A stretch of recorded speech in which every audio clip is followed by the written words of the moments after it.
मेरे मुंह से हल्की हल्की आवाज़ें निकल रही थी। मैं जानती थी कि जो भी हो रहा है वो इतना जल्दी रुकने वाला तो नहीं है। मुझे और भी सहना पड़ेगा। मैं दर्द के मारे छटपटाने लगी थी। पर सच कहूँ तो इस दर्द का अपना ही मज़ा है। इस दर्द में जो सुख छुपा है वो आप महसूस नहीं कर सकते। मैंने उसे भड़काने के लिए धीरे आवाज़ में कहा, अब मार ही डालेगा क्या?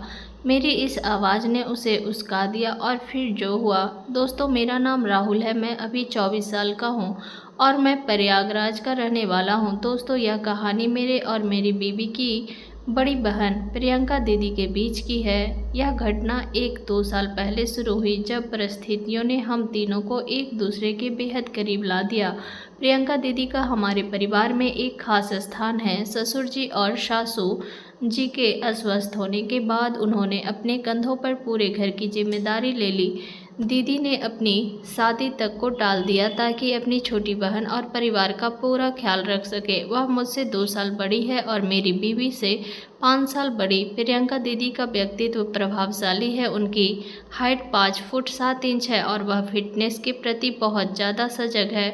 रोजाना योगा करने की आदत ने उन्हें और भी आत्मविश्वासी बना दिया है। वह अक्सर साड़ी पहनती है और उनका संपूर्ण व्यक्तित्व एक परिपक्व और आत्मनिर्भर महिला की छवि प्रस्तुत करता है।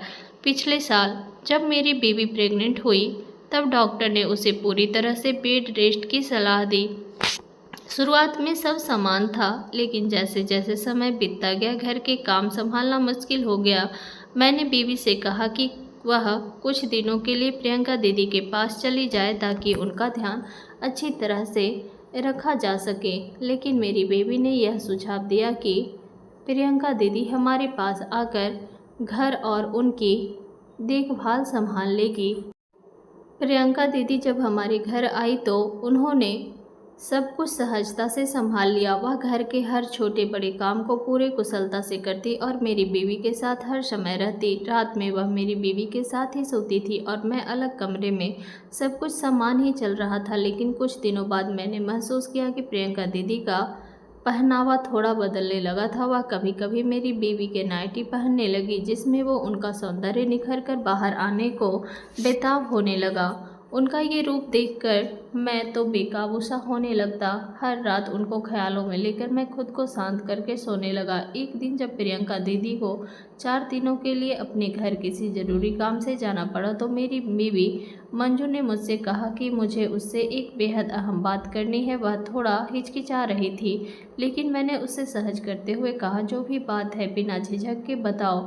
मंजू ने धीमे स्वर में कहा, तुम्हें पता है कि दीदी ने अपनी शादी नहीं की और अब शायद कभी नहीं करेगी। मैंने सिर हिलाते हुए कहा, हाँ, ये तो मैं जानता हूँ, पर क्या हुआ? मंजू ने मेरी तरफ देखा और कहा, तुम्हें पता है कि दीदी के पास मेरे अलावा और कोई नहीं है। वह हमेशा अकेली रहती है। हाँ, यह सही है, लेकिन तुम यह सब क्यों कह रही हो? मैंने उससे पूछा, तो क्या दीदी हमेशा हमारे साथ रह सकती है? मंजू ने थोड़ा झिझकते हुए कहा, इसमें पूछने की क्या बात है? अगर उनको कोई परेशानी नहीं है तो मुझे भी नहीं होगी। दीदी हमारे साथ रह सकती है, मैंने कहा। मंजू ने हल्का सा मुस्कुराते हुए कहा, मुझे पता था कि तुम मना नहीं करोगे, लेकिन बात सिर्फ इतनी ही नहीं है। तो फिर और क्या बात है? मैंने उसकी बात काटते हुए कहा, तुम इतना घुमा फिरा के क्यों बात कर रही हो? हमें तो एक दूसरे पर पूरा भरोसा है। मंजू ने गहरी सांस ली और कहा, यही भरोसा है, इसलिए तुमसे एक बड़ी बात कह रही हूँ। दीदी की मदद करनी होगी।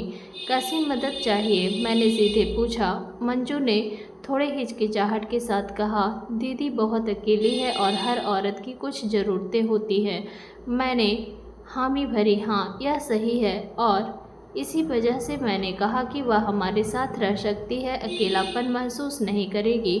लेकिन मंजू ने थोड़ा ठहर कर कहा, लेकिन क्या?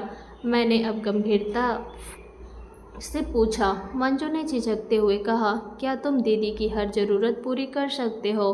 हर ज़रूरत? मैंने हैरानी से पूछा, तुम कहना क्या चाहती हो? मंजू ने धीरे से कहा, क्या तुम दीदी के साथ फिजिकल हो सकते हो? प्लीज़ मुझे गलत मत समझना। दीदी ने मेरे लिए बहुत किया है और उनकी यह तकलीफ़ मुझसे देखी नहीं जा रही, इसलिए तुमसे कह रही हूँ। यह सुनकर मैं स्तब्ध रह गया।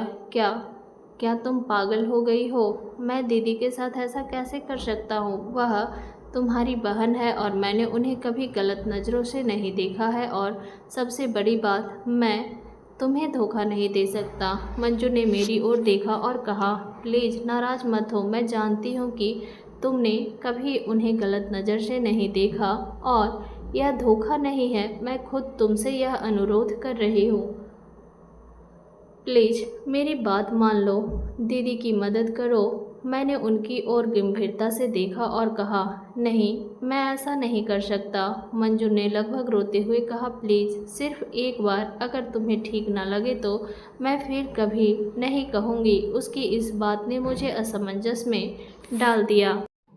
ठीक है, रो मत, मैं सोचूंगा, लेकिन पहले यह बताओ, दीदी ने तुमसे कहा क्या था? क्या यह उनकी तरफ से है? मंजू ने सिर हिलाते हुए कहा, नहीं, उन्होंने कुछ नहीं कहा, यह मेरी तरफ से है। मैंने कुछ महसूस किया और उनसे बात की। क्या महसूस किया तुमने और उनसे क्या बात हुई? मैंने पूछा। मंजू ने थोड़ी देर चुप रहने के बाद कहा, मैंने उनकी तकलीफ़ को महसूस किया। उन्होंने खुलकर कुछ नहीं कहा, लेकिन उनके व्यवहार से सब समझ आ गया। पूरा बताओ, मैंने सख्ती से कहा। सब कुछ जानने के बाद ही मैं कोई फ़ैसला लूँगा। फिर मंजू ने मुझे विस्तार से बताया। एक रात की बात है, जब मुझे प्रियंका दीदी के कमरे से हल्की हल्की सिसकियों की आवाज़ें सुनाई दी। मैंने पहले तो ध्यान नहीं दिया, लेकिन कुछ देर बाद आवाज़ें बंद हो गई।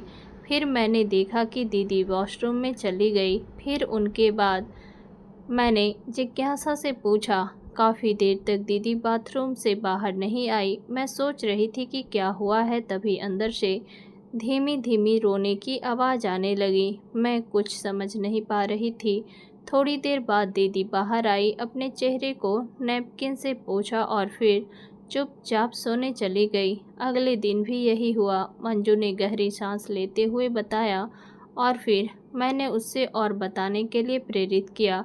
मंजू ने कहा, अगली रात जब मुझे फिर से वही आवाज़ें सुनाई दी तो मैंने हिम्मत करके दीदी को चुपके से देखने का फ़ैसला किया। कमरे में अंधेरा था और दीदी को शायद पता नहीं चला कि मैं दरवाजे के पास खड़ी थी।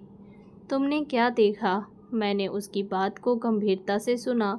मैंने देखा कि दीदी बिस्तर पर लेटी थी और उनका एक हाथ उनके सीने पर था, दूसरा हाथ उनके दुपट्टे के नीचे गया हुआ था।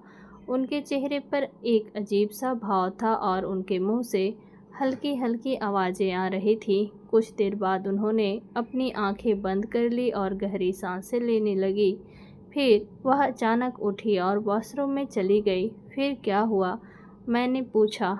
मंजू मुस्कुराते हुए बोली, सब्र करो, मैं जानती हूँ कि तुम ये सब सुनकर परेशान हो रहे हो। यह तो स्वाभाविक है। मैंने थोड़ा झिझकते हुए कहा, अब बताओ आगे क्या हुआ? जब दीदी बाथरूम गई तो मैंने मौका देखकर कमरे की लाइट ऑन कर दी। थोड़ी देर बाद जैसे ही वह बाहर आई, वह घबरा गई और हड़बड़ी में मुझसे पूछने लगी, क्या हुआ? कुछ चाहिए क्या? तब मैंने उन्हें शांत करने के लिए कहा, दीदी, मुझे आपसे कुछ बात करनी है। मेरा मन नहीं लग रहा और मैं परेशान हूँ। एक रात मंजू ने प्रियंका दीदी से पूछा, दीदी आप ठीक तो हैं? मुझे आपसे कुछ बात करनी है। प्रियंका दीदी थोड़ी असहज दिखी, फिर भी उन्होंने कहा, क्या हुआ मंजू, सब ठीक है ना? मंजू ने सीधा सवाल किया, दीदी मैं आपको कुछ दिनों से परेशान देख रही हूँ। आपने जो बताया था वो सब ठीक है, लेकिन क्या आप मुझे सच नहीं बताना चाह रही? आप अकेले में क्यों रोती हैं? प्रियंका दीदी ने एक गहरी सांस ली और कहा, मंजू ये सब कहना आसान नहीं है। मैं कई बार खुद को अकेला महसूस करती हूँ। कभी कभी दिल भारी हो जाता है। यह सब तुम्हें परेशान करने के लिए नहीं बता रही थी। मंजू ने दीदी का हाथ थाम लिया। दीदी, मैं आपकी छोटी बहन हूँ, आप मुझसे हर बात कह सकती हैं। यह अकेलापन और यह दर्द मुझसे देखा नहीं जाता।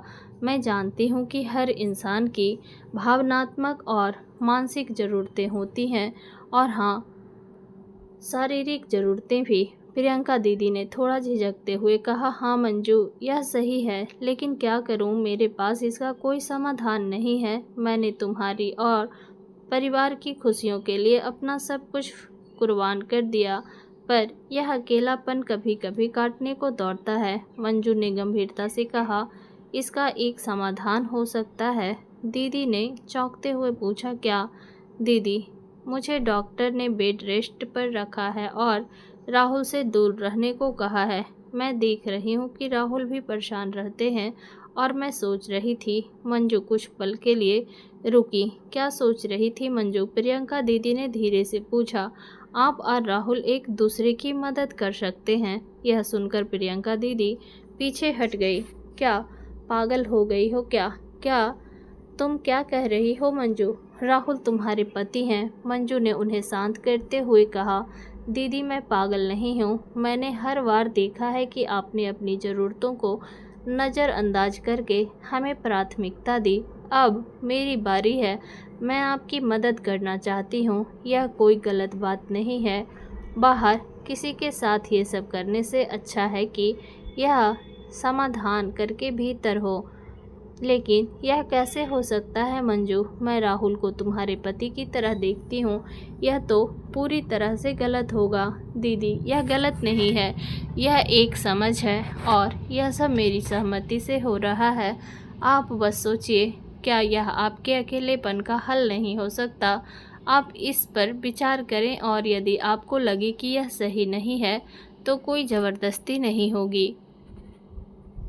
प्रियंका दीदी असमंजस में पड़ गई। मंजू, मैं कुछ नहीं समझ पा रही। यह सब मेरे लिए अजीब है। क्या राहुल जी इसके लिए तैयार होंगे और तुम सच में यह सब चाहती हो? मंजू ने दृढ़ता से कहा, मैंने सब सोच समझ कर ही यह बात कही है। राहुल मेरी बात मानेंगे और सबसे ज़रूरी बात यह है कि मैं यह खुद चाहती हूँ। आप सिर्फ मेरे लिए नहीं, अपने लिए यह मौका लीजिए। प्रियंका दीदी ने लंबी सांस ली और कहा, ठीक है, मैं सोचूंगी, लेकिन अभी भी यह सब मेरे लिए आसान नहीं है। अगले दिन मैं कार लेकर प्रियंका दीदी को लेने उनके घर गया। जैसे ही मैं उनके दरवाजे पे पहुंचा, वह बाहर आई। उन्होंने मेरी बीवी का घुटने तक की लंबाई वाला वन पीस पहन रखा था। वह उसमें बहुत आकर्षक लग रही थी, जैसे वह ड्रेस उन्हीं के लिए बनी हो। दीदी ने मुझे अंदर बुलाया और मुस्कुराते हुए कहा, आओ थोड़ा आराम कर लो। मैंने उनके पहनावे की तारीफ करते हुए कहा, दीदी आप इस ड्रेस में बहुत अच्छी लग रही हैं। यह सच में आप पर खूब जच रही है। दीदी ने हल्के से शर्माकर धन्यवाद कहा और चाय बनाने के लिए किचन में चली गई। मैं सोफे में बैठकर मोबाइल पर समय बिताने लगा। कुछ ही देर में दीदी चाय लेकर आई और मेरे सामने वाले सोफे पर बैठ गई।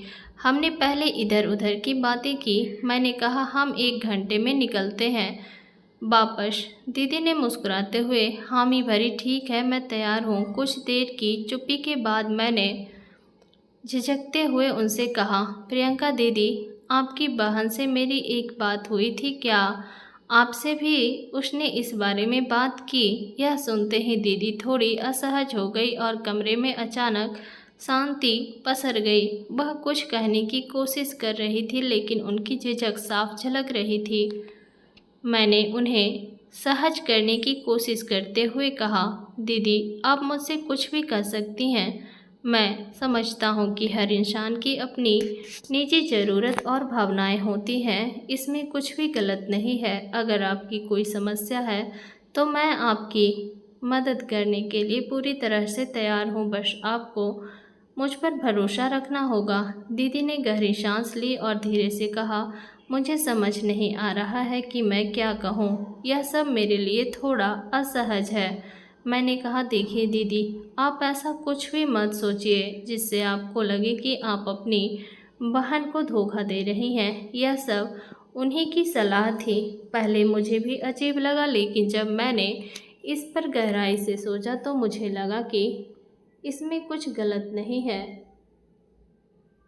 और इसलिए मैं खुद आपको लेने आया ताकि इस पर हम खुलकर बात कर सकें। दीदी ने थोड़ी देर तक मुझे देखा और फिर कहा, ठीक है राहुल, मैंने भी इस बारे में काफ़ी सोचा है। अगर बात घर तक सीमित रहती है और किसी को कोई तकलीफ नहीं होती तो शायद इससे मेरे अकेलेपन का हल निकल सके।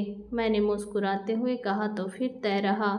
अब से आप मुझे राहुल कहेंगी और मैं आपको प्रियंका। अगर आपको कभी कोई समस्या हो तो आप मुझसे बिना झिझक के कहेंगी। दीदी ने हल्के से मुस्कुराते हुए कहा, ठीक है, और आप भी मुझे दीदी के बजाय सिर्फ प्रियंका बुलाएंगे। एक हल्की मुस्कान के साथ मैंने प्रियंका से कहा, सच कहूँ पिछले कुछ दिनों से तुमने जो आउटफिट्स पहने हैं उनमें तुम कमाल की लग रही हो। प्रियंका थोड़ा सा शर्माते हुए बोली, थैंक्स। वैसे तुम्हारी नज़रों से मैं समझ रही थी कि तुमने नोटिस किया है, लेकिन मुझे बताओ तुमने मुझ में क्या देखा जो इतना खास लगा।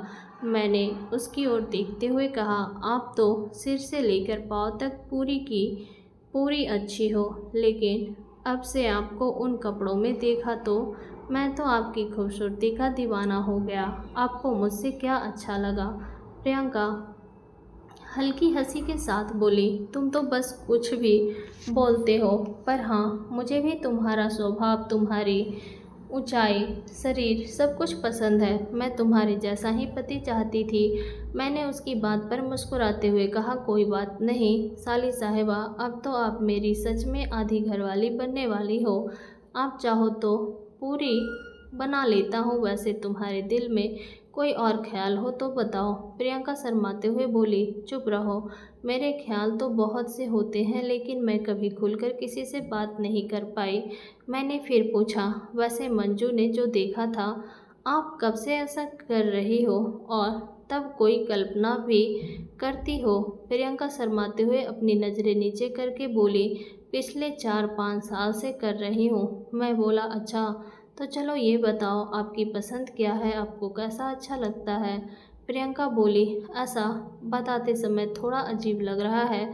मैं फिर बोला, ये झिझक दूर करने के लिए ही तो पहले बात करना चाहता हूँ, ताकि हम दोनों एकदम फ्रैंक हो जाएं और जब हम रियल में ऐसा करें तो अजीब ना लगे। प्रियंका बोली, हाँ ठीक है, पर मुझे पता कभी मैंने सोचा नहीं और कभी अनुभव ही नहीं किया। मैं खुश होकर बोला, क्या मतलब? आप बिल्कुल कुंवारी हो?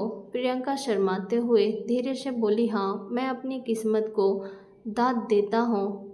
बोला, वाह क्या नसीब है मेरे। दोनों बहनें बिल्कुल एक जैसी। प्रियंका ने हल्के से सिर झुका लिया और कहा, राहुल प्लीज, तुम्हारी बातों से मुझे शर्म आ रही है। मैंने मुस्कुराते हुए जवाब दिया, शर्माने की क्या बात है, ये खुलापन तो होना ही चाहिए। अगर हम खुलकर बात नहीं करेंगे तो एक दूसरे की ज़रूरतों को समझेंगे कैसे? ये खुलापन रहेगा तभी हम खुलकर इस पल का आनंद ले पाएंगे। तो बताओ कब करना है? मैं तो अभी भी तैयार हूँ, बताओ प्रोटेक्शन या विद प्रोटेक्शन? प्रियंका ने मेरी बात सुनकर थोड़ा झिझकते हुए कहा, मुझे समझ नहीं आता कि कैसे शुरू करूं। तुम्हारी मर्जी, तुम जैसा चाहो। मैंने उसे सहज करने की कोशिश करते हुए कहा, ठीक है, कोई जल्दी नहीं है, यहाँ तो कुछ कर नहीं सकता। घर जाकर पहले आपकी बहन को हमारा फैसला बताना होगा और फिर जब वो बोलेगी तब। प्रियंका मुस्कुराकर बोली, राहुल आप बहुत नॉटी हो। मैंने भी हंसते हुए कहा, अरे ये तो तुम्हारा ही कमाल है। और मैंने तुरंत उनको हल्का सा किस कर दिया। प्रियंका हैरान होकर मुझे देखती हुई बोली, ये क्या था? मुझे चौंकते हुए देख और हल्के से कहा। मैं बोला, अरे कुछ नहीं, बस माहौल बना रहा था। प्रियंका मुस्कुराती हुई हल्के से बोली, थोड़ा अजीब था पर अच्छा भी लगा। मैंने उसकी ओर देखते हुए कहा, बस यही तो चाहिए था। चलो अब बाकी बातें घर जाकर करेंगे, अभी देर हो रही है। फिर हम लोग घर आए और मैंने मंजू को कहा कि मैं तैयार हूँ प्रियंका की मदद के लिए। मंजू ने कहा, प्रियंका दीदी से सीधे प्रियंका पर आ गए आप तो? मैंने कहा, हाँ, अब संबंध ही कुछ अलग होने जा रहा है तो थोड़ी स्पष्ट चाहिए ना। फिर उसने कहा, मुझे पूरा यकीन था कि अब तैयार हो जाओगे, इसलिए मैंने दूसरा कमरा सजा दिया। आज आप दीदी की मदद करो, उसके पास रहो और उनका अकेलापन दूर करो, उन्हें खुश करो। ये सुनते ही प्रियंका एकदम शर्म से लाल हो गई। मैंने कहा साली साहिबा तैयार रहिएगा। रात के खाने के बाद प्रियंका अपने कमरे में चली गई। मैंने अपनी बीवी मंजू के साथ थोड़ा समय बिताया और उसने कहा प्रियंका दीदी को खुश की बहुत ज़रूरत है। मुझे खुशी है कि तुम उनकी मदद करोगे। थोड़ी देर बाद मैं प्रियंका के कमरे में गया। कमरा बहुत ही सुंदर तरीके से सजाया गया था। दीवारों पर हल्की रोशनी, फूलों की खुशबू और आरामदायक माहौल ने उसे और भी खास बना दिया था। प्रियंका ने कमरे को देखकर भावुक होकर कहा, मैं कितनी भाग्यशाली हूँ जो मुझे इतनी प्यारी बहन मिली जिसने मेरे लिए इतना कुछ किया। प्रियंका कमरे में शांत होकर बैठी। माहौल में एक गहरी सी शांति थी और हल्की रोशनी कमरे को और भी खास बना रही थी। मैंने उसकी ओर देखा और धीरे से कहा, प्रियंका इस पल को बस महसूस करो, यह तुम्हारे लिए है। तुम चिंता छोड़कर बस अपने दिल को सुकून दो। मैंने उसके सिर पर हल्के से हाथ रखा और कहा, तुम्हारी मुस्कान बहुत कुछ कहती है। यह पल तुम्हारे लिए खास होना चाहिए क्योंकि तुम खास हो। प्रियंका ने अपनी आंखें बंद कर ली और गहरी सांस ली। वह थोड़ा भावुक लग रही थी लेकिन उसकी मुस्कान उसे और भी प्यारा बना रहा था। कुछ देर तक मैं उसकी ओर देखता रहा जैसे उस पल को बस अपने दिल में कैद कर लेना चाहता था। थोड़ी देर बाद प्रियंका ने अपनी आंखें खोली और हल्के से मुस्कुराते हुए पूछा, क्या हुआ? तुम कुछ सोच रहे हो? मैंने फिर उसे अपनी बाहों में भर लिया। प्रियंका ने थोड़ा झिझकते हुए कहा, लेकिन क्या मैं इस सब के लिए तैयार हूँ? क्या मैं इसे संभाल पाऊंगी? मैंने उसकी ओर देखते हुए कहा, तुम चिंता मत करो, बस इस पल का आनंद लो और इसे अपने दिल में बसा लो और मैं तुम्हारे साथ हूँ। बस इसे महसूस करो, सब कुछ धीरे धीरे अपनी जगह पर आ जाएगा। फिर कुछ 20 से 25 मिनट बाद ही हम दोनों निढाल होकर गिर पड़े। अब हम दोनों अपनी सांसों को संयमित करते हुए लेटे थे। कमरे का कोना कोना हमारे प्यार का सबूत दे रहा था।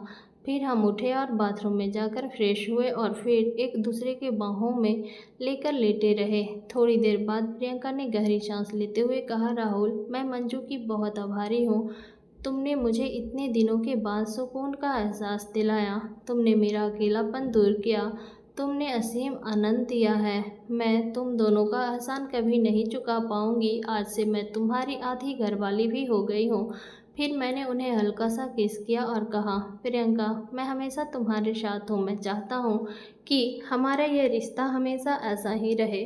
प्रियंका ने कहा, मैं भी अब यही चाहती हूँ। बार बार मैं तुम्हारे साथ ये पल जीना चाहूँगी। मुझे अब ऐसा लगता है कि मैं फिर से खुलकर जी सकती हूँ। रात शांत और सुकून भरी थी। हम सभी ने उस पल को गहराई से महसूस किया और फिर नींद की आगोश में चले गए। अगली सुबह मंजू ने दरवाजा पर दस्तक दी और मुस्कुराते हुए कहा, जल्दी उठ जाओ। प्रियंका दीदी आपको खुश देखकर मेरा दिल भर आता है। मैं चाहती हूँ कि आप हर दिन ऐसे ही मुस्कुराएं। अब दोनों जब चाहो ये कर सकते हो। राहुल तुम्हारा धन्यवाद कि तुमने दीदी का साथ दिया।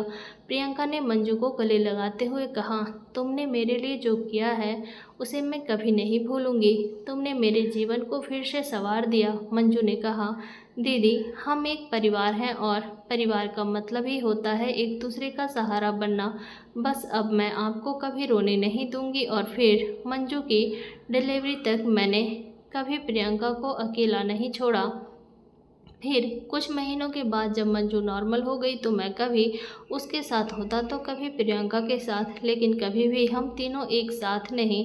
मेरा मन तो था कि हम तीनों एक समय एक साथ हों, पर मंजू ने मना कर दिया और प्रियंका को भी ये ठीक नहीं लगा। इसलिए मैं एक समय एक के साथ ही होता था और आज भी हमारा रिश्ता वैसा ही है। इस तरह हमारे जीवन में एक नई शुरुआत हुई। मेरी प्यारी बीवी मंजू के प्यार और बहन के लिए उसके त्याग ने प्रियंका को एक नई उम्मीद दी। अब प्रियंका अपने जीवन में पहले से ज़्यादा खुश और संतुष्ट है। तो दोस्तों यह थी हमारी आज की छोटी सी कहानी। अगर आपको यह कहानी पसंद आई हो तो इसे लाइक करें और अपने दोस्तों के साथ शेयर करें। आगे भी ऐसे ही रोमांचक कहानियों के लिए हमारे चैनल को सब्सक्राइब जरूर करें। धन्यवाद।